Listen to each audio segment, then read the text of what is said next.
bendiga ricamente, hermanos.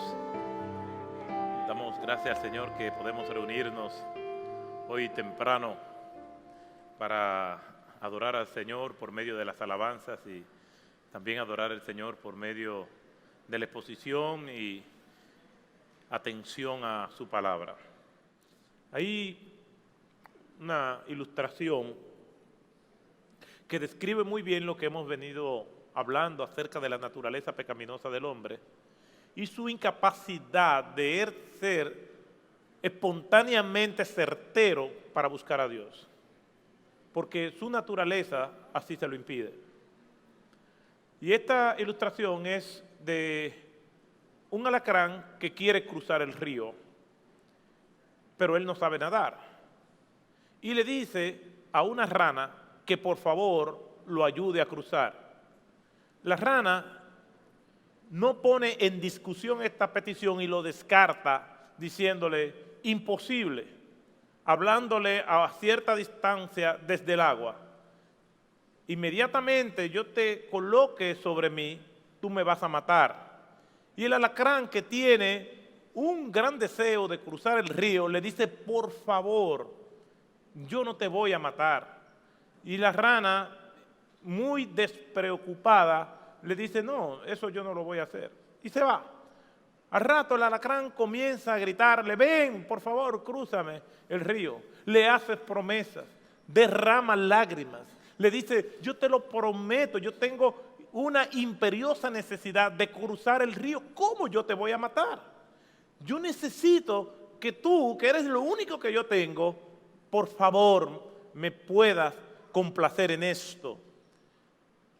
Y tanto fueron las súplicas del alacrán que la rana cede, lo coloca sobre sí y van cruzando el río, y cruzando el río el alacrán la clava y su veneno penetra al cuerpo de la rana. Y la rana, molesta, sabiendo que su muerte es segura, le dice, ¡qué necio eres! ¿No sabes que ahora vamos a morir los dos? Y el alacrán responde, lo sé, pero no pude evitarlo. Es mi naturaleza. El hombre, por gracia común, es inducido a hacer cosas buenas. No es que en su corazón reside algo de bondad, como decía Arminio. No, él está totalmente corrompido. Y las cosas buenas que hace por las iniciativas de Dios es para preservar a su pueblo en este mundo y para preservar el orden de Dios. Porque si fuera por el hombre, este mundo ya estuviera destruido. Ya la humanidad se hubiese encaminado a la autodestrucción. Pero Dios nos preserva y nos guarda por la gracia común. La Escritura dice que el mundo nos odia. Dice la Escritura, por eso el mundo los odia, porque no sois del mundo. El mundo que es controlado por Satanás, que es quien controla la mente de la humanidad caída, nos odia a nosotros. Y si no fuera por Dios, que refrena el mal y lo controla, ya nosotros estuviéramos totalmente aniquilados. Pero no es que algo que el mundo decide hacer, es que él no puede hacer otra cosa porque esa es su naturaleza. Yo les invito a que vayamos a un pasaje de las Escrituras muy conocido por cada uno de nosotros. Y este pasaje de las Escrituras va a ser el punto de partida de otros textos que nosotros también vamos a ver. Me toca hablar del libre albedrío y la gracia de Dios, pero antes de comenzar a hablar de este pasaje, tengo que hacer dos aclaraciones pertinentes que precisamente el profesor Sugel me ayudó a refrescar parte de las notas del sermón. Y es que cuando hablamos de libre albedrío tenemos que colocarlo en la historia en dos posiciones que no son antitéticas, no son antagónicas entre sí, pero que se dicen en dos contextos diferentes. Una es la concepción de libre albedrío que tenían Martín Lutero y Calvino y algunos de los reformadores como hijos de su tiempo, y las confesiones de fe y la versión que ellos dan de lo que es el libre albedrío.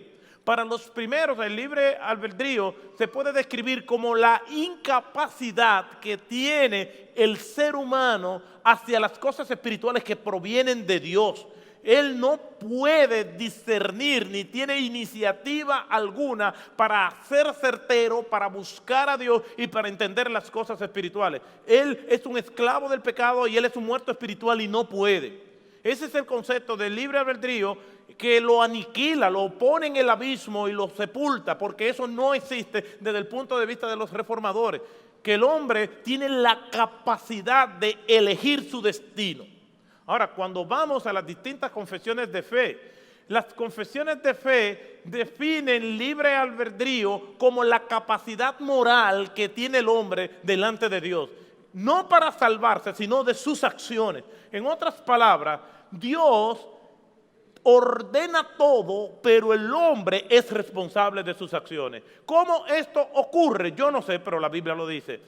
Entonces, vamos a estar definiendo este libre albedrío desde el punto de vista de los reformadores principalmente, de la incapacidad que tiene el hombre de buscar a Dios y de él encauzarse en los caminos de la fe, producto de las inclinaciones de su corazón. Y eso es lo que vamos a estar explicando y despertar, por supuesto, a las cosas espirituales. Primera a los Corintios, capítulo 2, versículo 14, es nuestro punto de partida.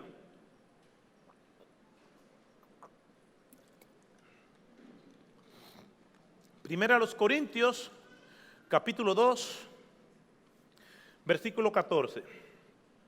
Dice la Escritura de la siguiente manera: pero el hombre natural no acepta las cosas del Espíritu de Dios, porque para él son necedad o locura, como dice la versión Reina Valera del 60, y no las puede entender porque se disciernen o se han de discernir espiritualmente. Este texto, ampliamente conocido, y que Pablo se lo dirige a una de las iglesias que más tormentos le dio. Para nosotros darnos cuenta del amor que tenía el apóstol Pablo por las iglesias, basta ver el amor que le tenía a los corintios.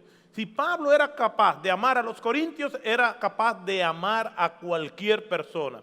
Estos hermanos que son llamados santos, después Pablo en el capítulo 3 les llama carnales y niños en Cristo, unos inmaduros que no habían crecido en el conocimiento y en la madurez cristiana. Y Pablo aquí entonces comienza mostrando una serie de contrastes que no se tiene como punto de partida el versículo 14, sino que viene mucho más atrás. Y yo quisiera colocar estos textos en esos contrastes que el Señor nos viene mostrando por el apóstol Pablo. Imaginémonos dos columnas donde Pablo presenta el punto de vista del hombre y en otra columna donde Pablo presenta el punto de vista de Dios y la yuxtaposición que se da entre estos dos conceptos. Cuando nosotros vamos a primero a los Corintios nos vamos a dar cuenta en el capítulo 1, versículo 18, que la palabra de Dios es locura para los hombres. Sin embargo, Pablo dice en el otro lado que es poder de Dios y ahí vemos el contraste. Para unos es locura, para otros es poder de Dios. Para uno es locura que nosotros estemos aquí meditando en la palabra de Dios, desperdiciando su vida, como le dicen a los jóvenes, en ese ambiente tan aburrido, fanático, pero para nosotros es poder de Dios. Y sigue hablando entonces ahora de la sabiduría de Dios. Lo primero que vemos es el mensaje de Dios, que es locura, para nosotros es poder de Dios. Lo segundo que vemos es la sabiduría de Dios, capítulo 1, versos 20 al 25. ¿Qué dice el hombre? La sabiduría de Dios, el hombre no la conoce. La sabiduría de Dios, los hombres piden señales y conocimientos para poder darse cuenta de lo que es Dios, el tropiezo y locura y necedad, y es necia y débil. Pero para nosotros, ¿qué es? Es que Dios es algo que Él da a conocer, no que nosotros buscamos. Por eso es que nosotros no andamos por por vista, nosotros andamos por fe. Nosotros no tenemos que ver a Dios haciendo grandes prodigios para nosotros creer, porque nosotros creemos en su palabra. Ella es la que dirige nuestro camino mediante la acción del Espíritu Santo. Si yo tengo que ver señales y prodigios para creer en Dios, si los cultos tienen que estar llenos de manifestaciones extraordinarias y sobrenaturales, entonces no es por fe, porque yo estoy condicionando mi creencia en base a lo que yo veo. Fe verdadera no es fe hasta que no sea lo único que te sostenga, hasta que no sea lo único que guíe tus pasos. Nosotros estamos en los caminos del Señor por pura fe. Cuando el dolor me asalta, cuando mis noches se vuelven largas y eternas por el desvelo, cuando la angustia se asoma, cuando hay aviso de tormenta o cuando la tormenta arrecia, y en medio de ese torbellino, de esas tormentas, yo puedo levantar mis ojos a los cielos y adorar y bendecir el nombre del Señor. Entonces yo puedo decir que yo vivo por fe. Y Pablo está presentando estos contrastes. Nosotros vivimos por fe. Nosotros vemos que Dios se da a conocer, Dios se da a revelar. Y la palabra verdad es aletheia, donde Dios se da a revelar, que significa algo que no está oculto, que se pone al alcance de las personas que Dios quiere. Cuando el Señor dice yo soy el camino, la verdad y la vida, esa verdad no oculta, en contraste con la búsqueda desesperada de los sabios griegos que estaban buscando la sabiduría y el conocimiento sin tener ninguna garantía de que lo iban a encontrar. Cristo viene y se muestra como la verdad y se coloca al alcance de los hombres. Por esto es que Dios se da a conocer, Dios presenta su cruz. No podemos hablar de evangelio sin la cruz, no podemos quitar la cruz de Cristo, que es el centro de nuestra fe. Este plan de Dios es fuerte y es sabio, versículo 25. Entonces vemos el mensaje de Dios, versículo 18, la sabiduría de Dios en el versículo 20 al 25 del capítulo 1, y vemos también la soberanía de Dios en los versículos 26 al 31. Y Dios administra su soberanía de forma tal que no toma en cuenta los sabios según el mundo, ni es para los poderosos ni nobles según el mundo, sino como que es para lo que el mundo considera necio y es para lo que el mundo considera viles y débiles. Dios lo ha orquestado así. Y Pablo viene presentando todos estos contrastes para terminar con la predicación de Dios. Capítulo 2, versículo 1 al 13. Y esta predicación no es conforme a las expectativas humanas ni al ambiente retórico de los corintios. Los corintios eran muy dados a catalogar y determinar a quiénes se iban a escuchar dependiendo del arte del buen hablar. Definitivamente Pablo era orador, pero su fortaleza no estaba en su oratoria, sino en el poder de Dios. Pablo entonces viene y lo reconoce. No es conforme a las expectativas que ustedes tienen. No es conforme a lo que ustedes están acostumbrados a oír. Pero muy por el contrario, las palabras de los retóricos no cambian el corazón porque viene de su sabiduría. Pero este mensaje que yo les predico es espiritual y por lo tanto poderoso, versículos 4 y 5. Es poderoso porque yo soy simplemente un medio del cual desciende fuego del cielo para consumir nuestros pecados y llevarnos santificados a los pies de Cristo. Ese es el mensaje de Pablo. Y termina diciendo que esta predicación es sabia y eterna conforme a la humana, versículos 6 y 13, para entonces concluir, pero el hombre natural no percibe, no se da cuenta de las cosas que son del Espíritu de Dios. Pablo hace esta extensa descripción para decir, pero yo no tengo esa expectativa con ustedes. Yo sé que el hombre natural no va a entender las cosas espirituales, por más que quiera, por más bueno moralmente que sea. Durante mucho tiempo los ateos desde el punto de vista humano, te dicen ateos, pero desde el punto de vista bíblico no existen los ateos. Y quiero confirmar esto con algunos textos bíblicos para que ustedes vayan conmigo y lo leamos para que podamos tener una comprensión mayor y ubicarnos en el contexto que estamos leyendo. Vamos al libro de los Salmos, capítulo 14, versículo 1, un texto muy conocido por todos nosotros. Dice el necio en su corazón, no hay Dios. En el Salmo 53, versículo 1, que también es paralelo, dice, el necio dice en su corazón, no hay Dios. Y en el Salmo 10, verso 4, en el Salmo 10, verso 4, dice, el impío en la altivez de su rostro no busca a Dios. O sea, dice el necio que no hay Dios. Pero el mismo Señor nos confirma por su palabra que los cielos cuentan la gloria de Dios y el firmamento anuncia la obra de sus manos.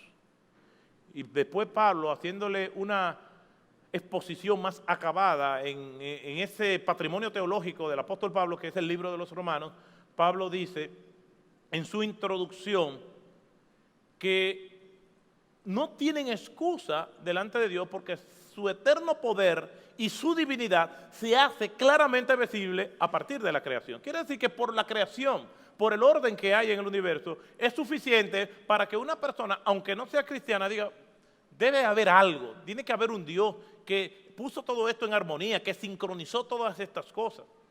Pero el necio dice, no hay Dios.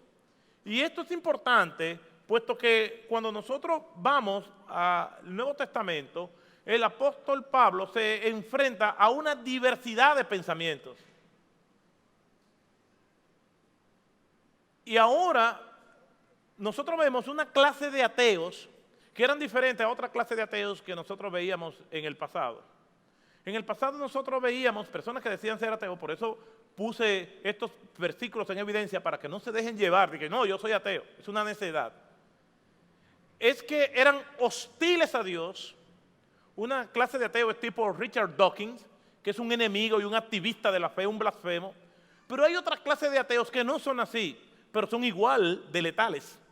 Por ejemplo, Brad Pitt y Angelina Jolie, ellos dicen que ellos son buenas personas, que ellos son decentes, que ellos adoptan niños para proveerle un ambiente seguro, pero que ellos no creen en Dios, porque para ser buena persona no hay que creer en Dios. Ted Turner donó cientos de millones de dólares a la ONU y cuando estaba haciendo su donativo dijo exactamente las mismas palabras.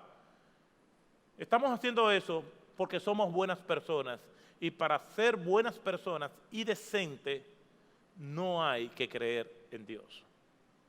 Y aquí el apóstol Pablo nos presenta esa situación. Nos está diciendo, el hombre natural no percibe las cosas que son del Espíritu de Dios. Él puede hacer cosas buenas. Y qué bueno que Ted Turner dio esos cientos de millones de dólares a la ONU, porque quizás algunas de las cosas que nosotros hemos conquistado y que tenemos fue por eso. Oí hace tiempo una ilustración de una señora muy creyente que siempre le pedía a Dios y tenía un vecino hostil y esta señora muy creyente le pedía a Dios tantas cosas y el vecino la escuchaba, pero el vecino era un demonio, decía que no creía en Dios y le dice a alguien, mira, ve llévale esta compra a la vecina y dile que se le envió el diablo. Y la persona fue y le dijo, mire, esta compra se lo envió el diablo. Y ella alza sus ojos a los cielos, ay Señor, qué bueno tú eres, que puedes usar hasta el diablo para bendecir y sostener a tus hijos. El hombre hace cosas buenas, no importa lo que él sea o lo que él tenga en sus intenciones, es guiado por Dios. Pero ¿qué quiere decir la Escritura con el hombre natural? ¿Qué es lo que quiere decir? Este término aparece 5 veces en el Nuevo Testamento. Aparece en Juan, en Corintios, aparece en el versículo 44 del capítulo 15 y en el versículo 46, y aparece en Santiago 3, 15 y en Judas 19. De esas 5 menciones, las de Santiago 3.15 y en la de Judas 19 y 1 Corintios 2.14 significa exactamente lo mismo. Una persona que solamente está despierta a sus sentidos materiales, que no tiene ningún tipo de sensibilidad espiritual. El hombre natural se puede definir como la persona que no tiene a Cristo en su vida.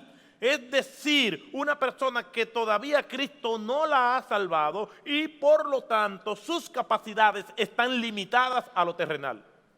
Eso es el hombre natural. Aunque haga cosas buenas, pero ya hemos establecido que hace cosas buenas porque el Señor lo induce a hacer cosas buenas, no porque de su naturaleza salen cosas buenas, que era lo que decía Arminio. No, el hombre está caído, pero no está totalmente caído y puede hacer cosas buenas. No.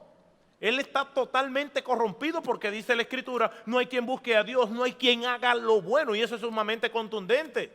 Pero sí encontramos a las Escrituras que Dios usa instrumentos de personas que no le temen para ordenar sus caminos y ordenar sus propósitos. Los hermanos de José cometieron pecado contra Dios y con José, pero José le dice a sus hermanos, pero Dios encaminó todo esto para bien. Dios tiene un propósito que a veces nosotros no conocemos y no nos damos cuenta de esto. El hombre natural, de su propia motivación, de su propia naturaleza, es imposible que él haga cosas buenas y por lo tanto, aunque tenga su sentido despierto y sensible al mundo de lo espiritual, esto no va a ser certero.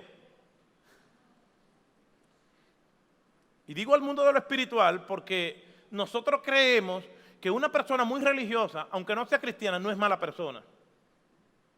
Y que quizás está más cerca de nosotros que otros que sean abiertamente ateos.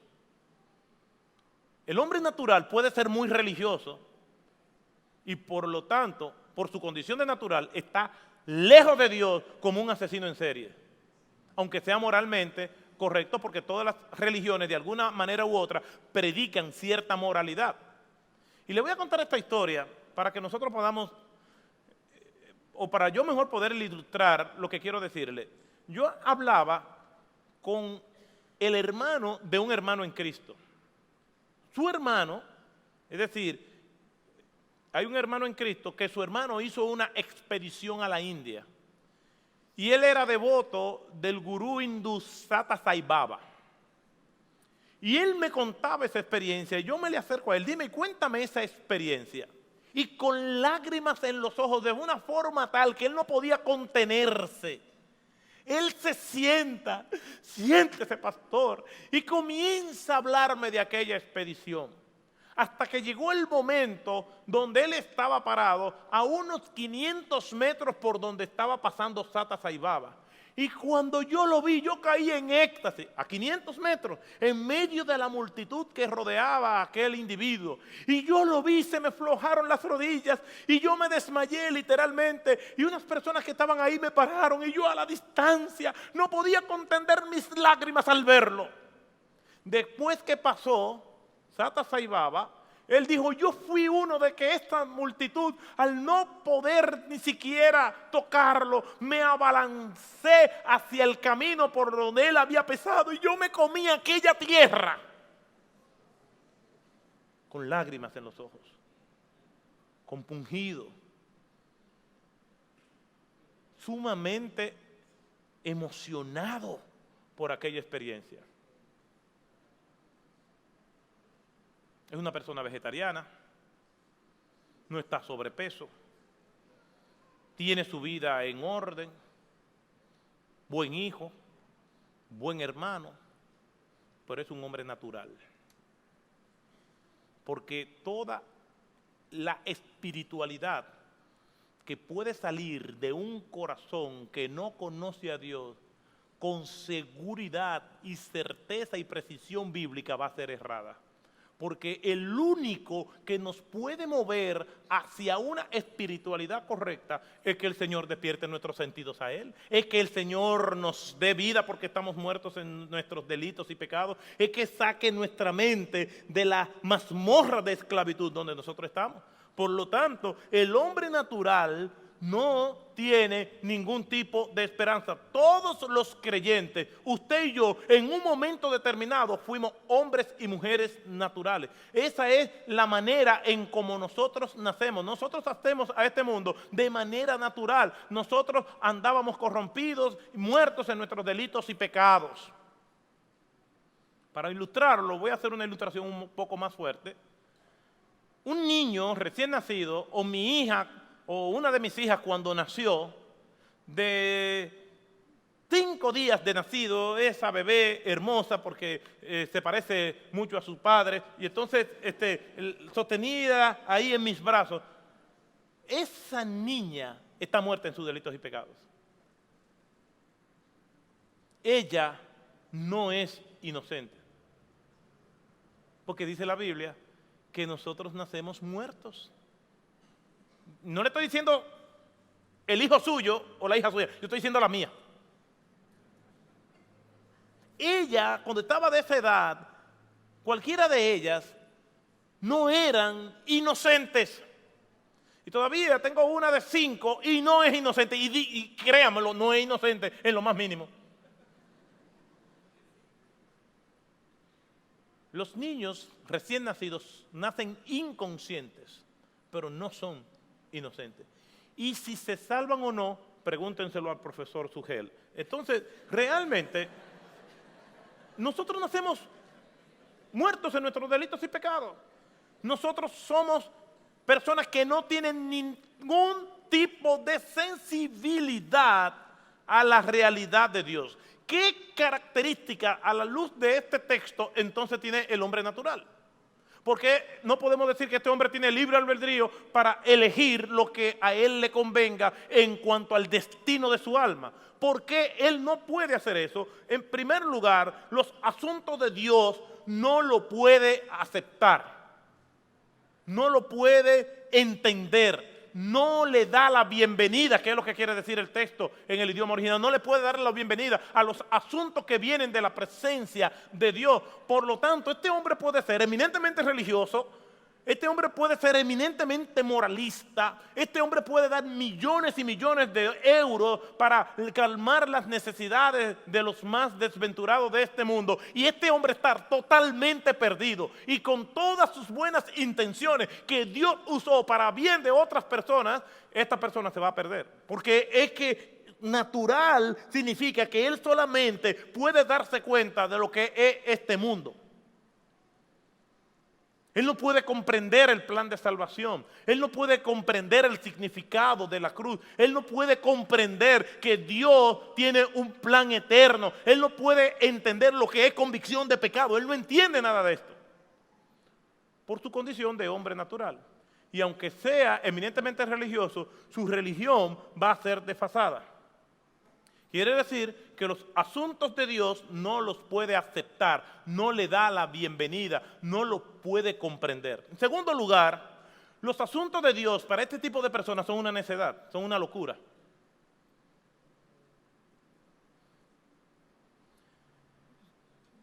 Una joven de nuestra iglesia, estudiante de medicina, está en el salón de clases y el profesor de ginecología dice: ¿cuántas de ustedes, refiriéndose a las muchachas, son vírgenes? Y esta muchacha cristiana levanta su mano y es objeto de burla y de bullying de parte del profesor, provocando la burla de todas las demás, diciéndole que ella es una loca y desfasada. ¿Y cómo ella espera ser una buena profesional siendo virgen? Porque la palabra de la cruz es locura lo que se pierde. Es una necedad. Es una necedad que una persona no viva su vida como el mundo lo ha establecido. Es una locura que nosotros estemos aquí meditando en la palabra de Dios. Es una locura que nosotros no aprovechemos las oportunidades que tenemos en este mundo. Es una locura, es una necedad. Es una necedad, es algo que no cabe racionalmente en la mente finita y limitada de los seres humanos.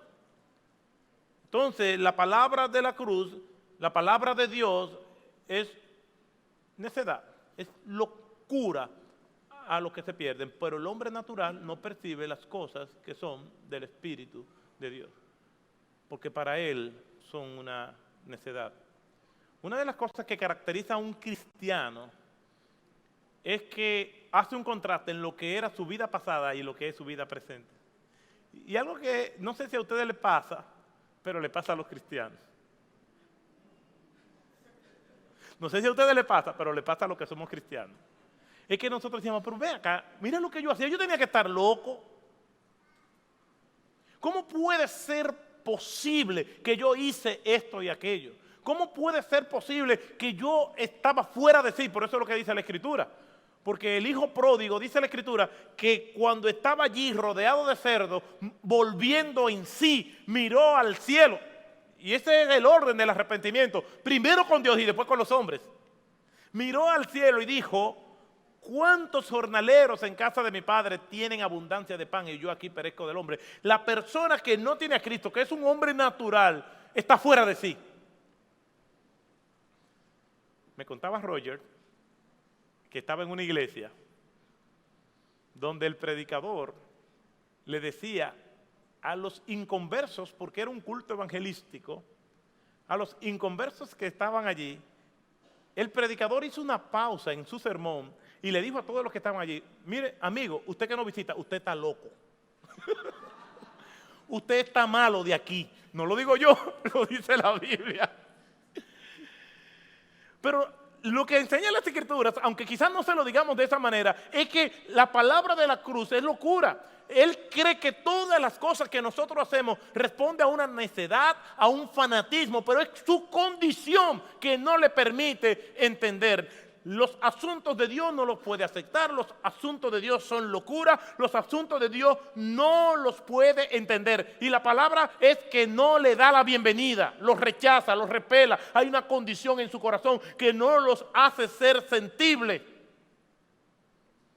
No los hace ser sensibles a las cosas de Dios. Por lo tanto, ellos no tienen ningún tipo de oportunidad. Y esto es trágico. No tienen oportunidad, ni la más mínima. Están acorralados, están confinados, van directamente a la perdición eterna. No hay ninguna esperanza en ellos. Ellos no pueden ser espontáneos y de su propia naturaleza buscar a Dios. No pueden. Solamente tiene que venir una fuerza externa contraria de ella. Tiene que venir una vida externa a ellos y los resucite y los libere y los ponga en el camino de la salvación. Pero ellos no pueden. Y lo confiesan.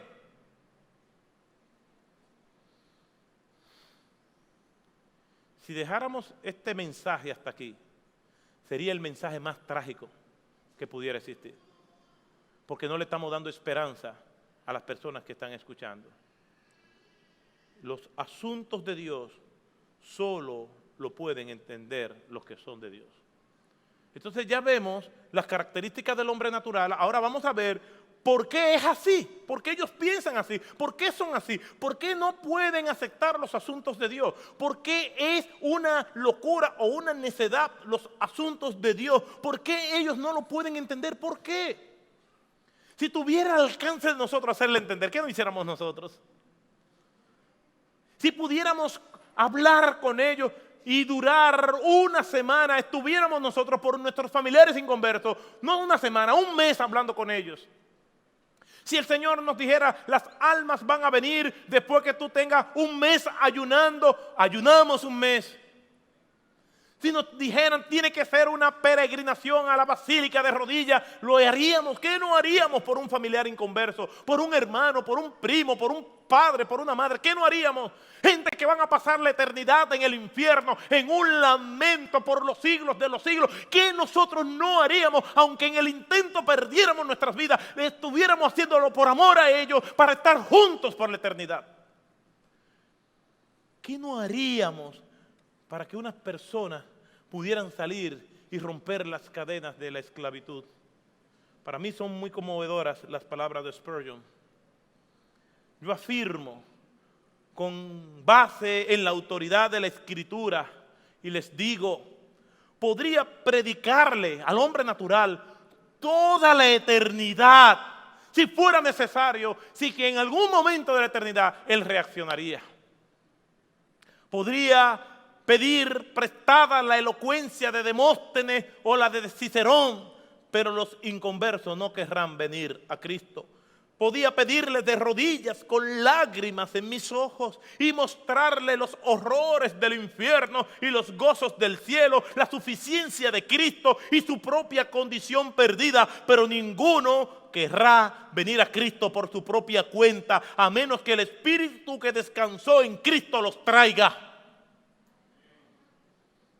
Decía Arthur Pink, ni las bendiciones ni las calamidades hacen que el pecador venga a Cristo, solo su gracia admirable. No hay forma. No hay forma de que vengan. No hay lágrimas que puedan ser derramadas que endurezcan un corazón hostil a Dios.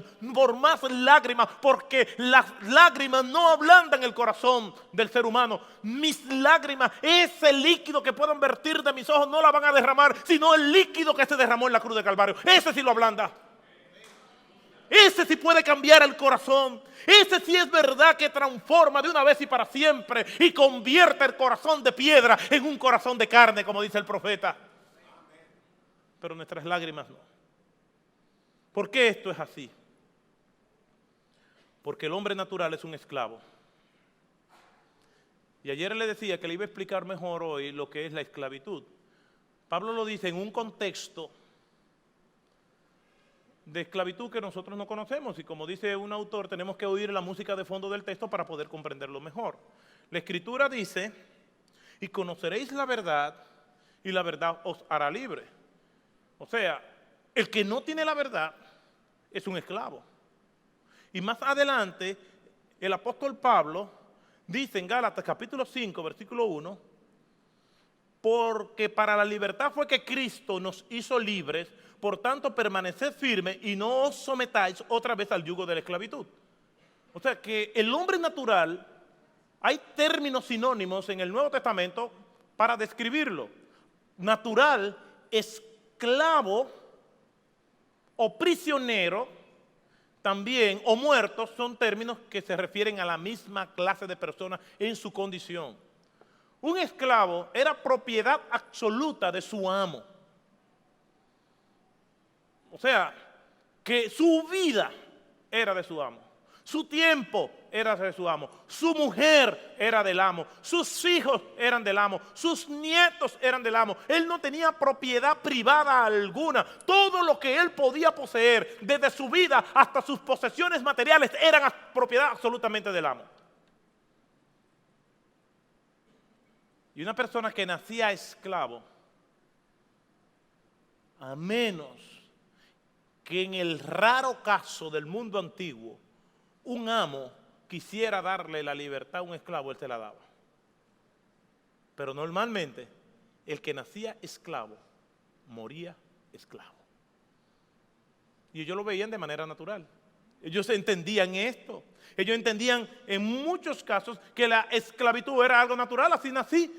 Mis padres eran esclavos, mis abuelos eran esclavos, mis bisabuelos eran esclavos, mis tatarabuelos eran esclavos, y por generaciones y generaciones eran esclavos. Ellos lo veían así.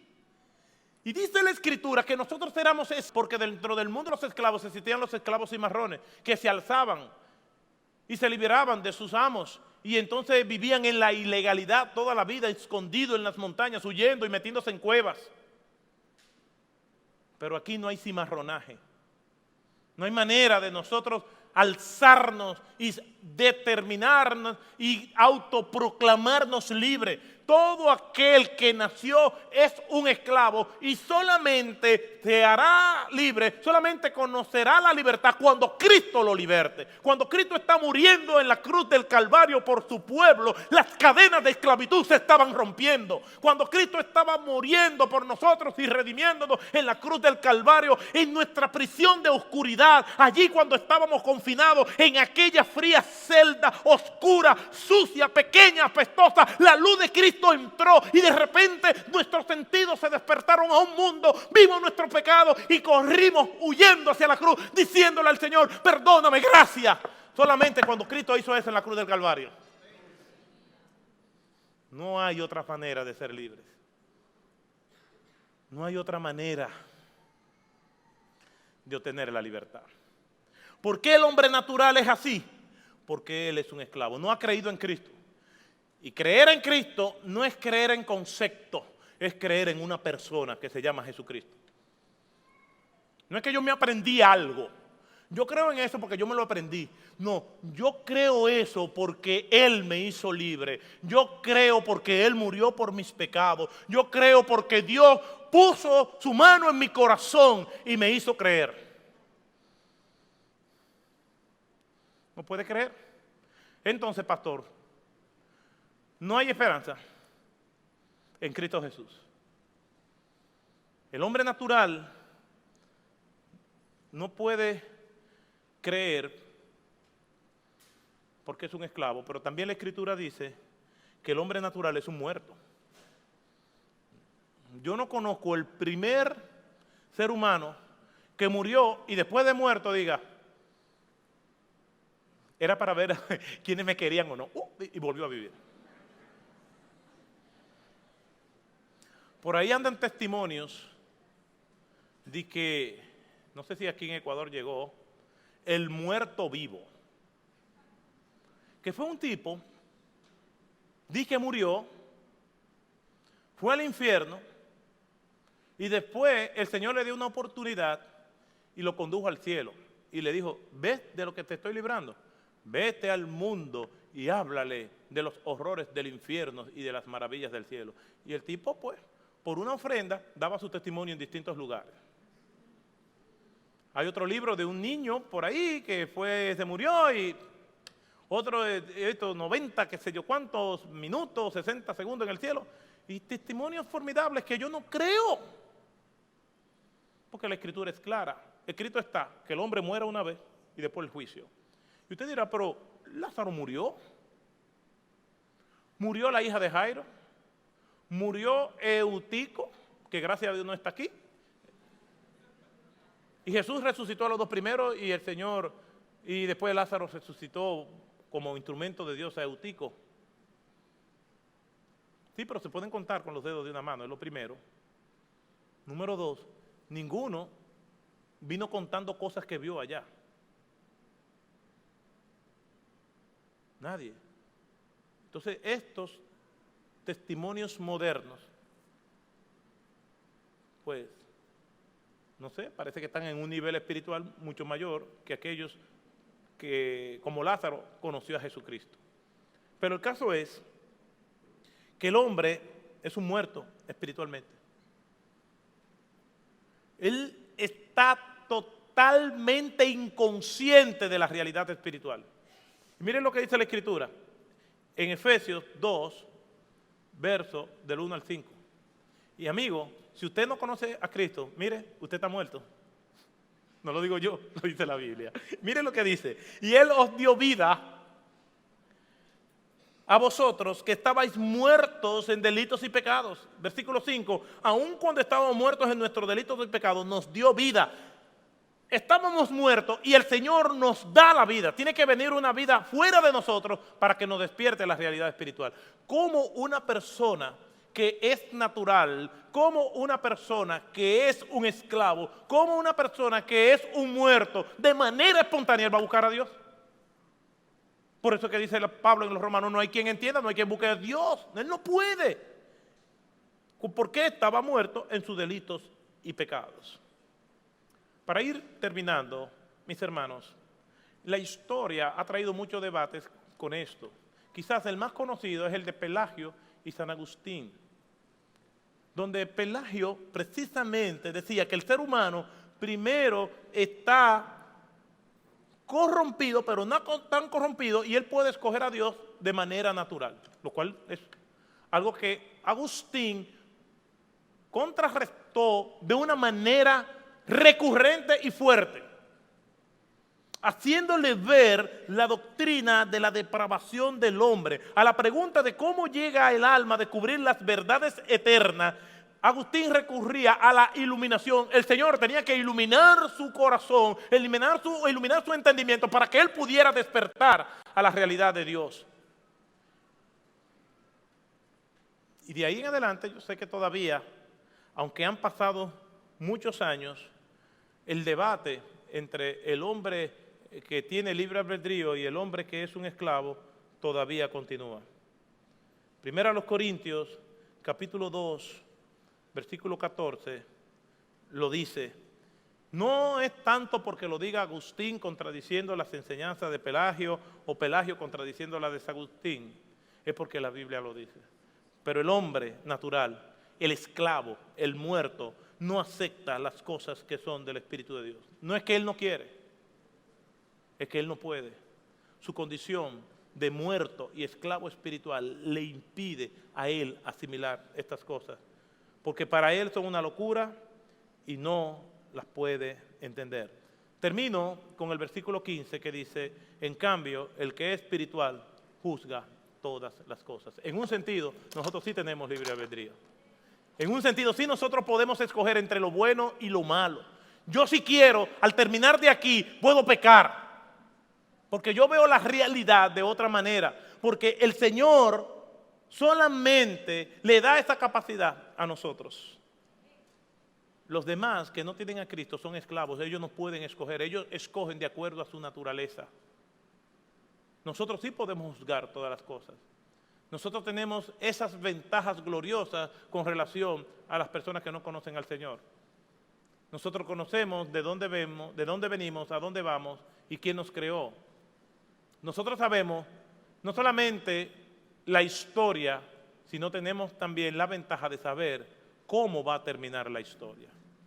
Nosotros sabemos todas estas cosas. Nosotros podemos juzgar espiritualmente. Por eso el juzgar espiritualmente nos ayuda a ser amorosos, misericordiosos y tolerantes. ¿Por qué? Porque hay veces que las personas que son impías, naturales, inconversos, esclavos del pecado, muertos espiritualmente, pueden decirnos a nosotros cosas hirientes. Yo creo que estamos viviendo tiempos muy peligrosos. Yo creo que los tiempos más peligrosos para la iglesia de Cristo, incluyendo el siglo XX, yo creo que es estos días que estamos viviendo del siglo XXI. Y puede ser que nosotros tengamos que pagar un precio como nunca antes se había pagado en estos últimos años por la causa de Cristo. Nosotros juzgamos las cosas espiritualmente. Debemos orar para que el Señor nos dé fortaleza. Juzgar las cosas espiritualmente significa enfrentar el mal, la hostilidad y las circunstancias como el Señor lo establece. En oración, teniendo paciencia con el que no conoce al Señor, sabiendo que nosotros no podemos convertirlo, pero Dios, que tiene propósito en todo, le puede permitir a personas pasar por situaciones difíciles. Dios pudo salvar al gadareno antes de que él hiciera tanto daño a los demás y tanto daño a sí mismo, pero el Señor lo permitió. Hay personas que quizás como Lucas tuvieron una vida decente y no fueron como el gadareno, o como Samuel, el profeta. Pero el que es espiritual sabe todas estas cosas. Cuando el ex endemoniado gadareno, ya vestido, bañado y afeitado, se iba con Jesús, le dijo, ve a los tuyos y dile cuán grandes cosas ha hecho el Señor contigo. Juzgamos las cosas espiritualmente. Sabemos que esto ocurre. Sabemos que en todo lo que acontece, Dios tiene un propósito. Y tenemos que orar para que esa sabiduría que Dios ha prometido darnos a nosotros abundantemente y sin reproche, cuando nosotros se la pedimos, esté siempre en nuestras mentes y nosotros podamos pedir siempre esa sabiduría a Dios para que podamos juzgar, para que podamos juzgar las cosas conforme a la realidad de Dios. Que el Señor nos bendiga, oremos. Gracias, Padre, por tu palabra.